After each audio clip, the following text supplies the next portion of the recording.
Folks, this channel is dedicated to showcasing the very best plays and players that competitive Scrabble has to offer. But what about all the absolutely horrible plays that never make it onto this channel? The plays where the yakety sax music and slapstick comedy sounds start playing as soon as they hit the board. Today, we are switching gears with exactly that in the form of my worst play from the North American Championship this year, and potentially from my entire 15+ year career. So it's round 5 at the 2025 North American Championship, and I am facing Robin Pollock Daniel, a longtime top elite expert from Canada. With the first move, she draws the first blank and plays Wrinkle for 76. Not the start I was hoping for. Still, I have the X, and my best play here is the stylish Pyrexic for 42. Unfortunately, though I know this word, I don't spot it here, and I play the second best play of Expiry for 36. Rest assured, this relatively minor mistake is not the reason why I'm making this video, so let's continue. On her next move, Robin plays Finagler for 78 points for a second straight bingo. This certainly looks like a word, but something about it seems off to me, and I hold the play to think about why that might be. There are a couple different spellings of finagle, and I have a gut feeling that only the version with an I in it can take an R hook at the end. I'm not exactly sure why the dictionary is inconsistent between these two forms, but my gut rarely lets me down with things like this, so I decide to challenge the word. It turns out I'm correct, and Robin's play comes off the board, giving her a 0 for her turn. Now I've got an unexpected opportunity to even up the game. As I was waiting for her previous move to come down, I had already spotted the very solid Woo alongside my previous play for 35 points. After winning my challenge, I'm about to play this word when I realize that I know all 7 of Robin's tiles, and they form the 7-letter word flanger. If I don't block, she can play Wrinkler and Flanger for 82 points next turn, and Woo does nothing to address this threat. So I tank for several minutes trying to find a good block. It's surprisingly difficult, and the best block I can muster is something lame like O for 15 points. This would be a big sacrifice over Woo, but giving up 20 points to reduce Robin's score by 50 points is a worthwhile trade. Then I realized that I can block the Wrinkler hook and keep my valuable E tile by playing Woe instead of O. So I decide to do that, feeling quite clever about my decision. So what does Robin do in response? She simply plays Flanger 1 square higher on the board, making we and or for a 79-point bingo.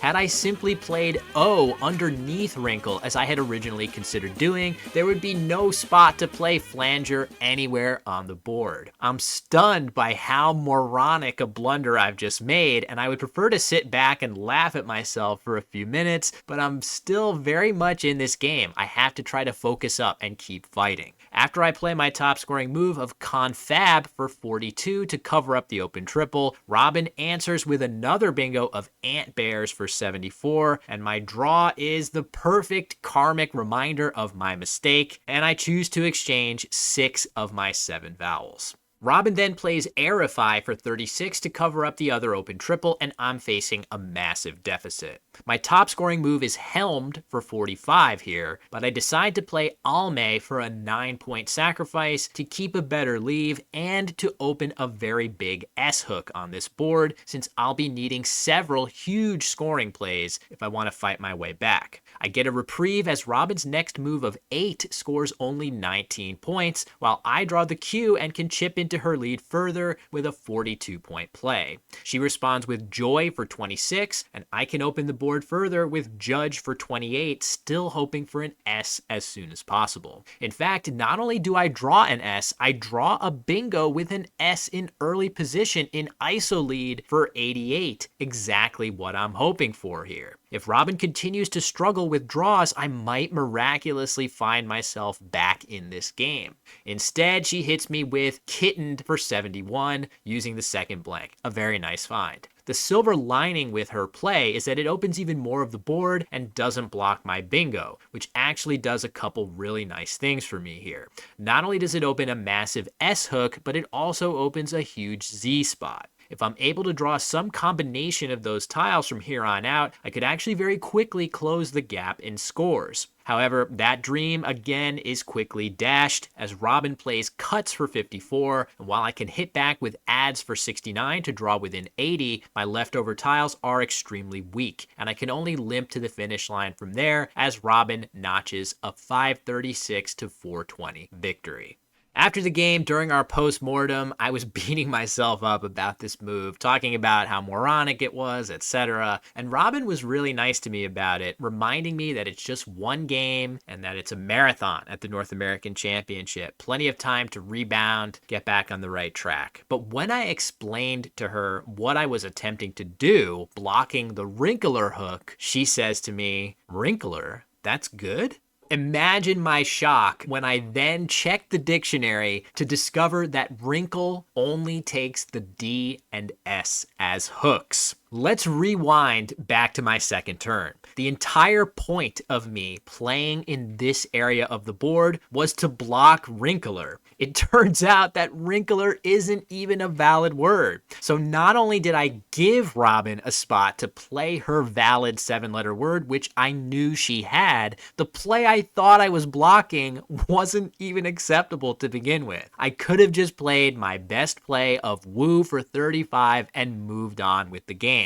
In fact, maybe she would have even felt inspired to try the wrinkler hook herself, which, if my word knowledge had actually been solid here, I could then have challenged to win another free turn. Not my finest hour. One extra thing I don't think I realized during the game was that flanger and wrinkler would have scored 82 points if it were valid, whereas finagler would only have scored 78. If Robin had felt confident enough to try wrinkler, she probably would have already done so. And perhaps if she had any doubt, she would be less likely to try it after having already lost a challenge. I just remember in the moment feeling without a doubt that wrinkler was a valid word, and I was scared of how stupid I'd feel if I simply let her have her 82-point bingo without even attempting to block. Of course, even if my intentions were good, I did not stick the landing with my execution.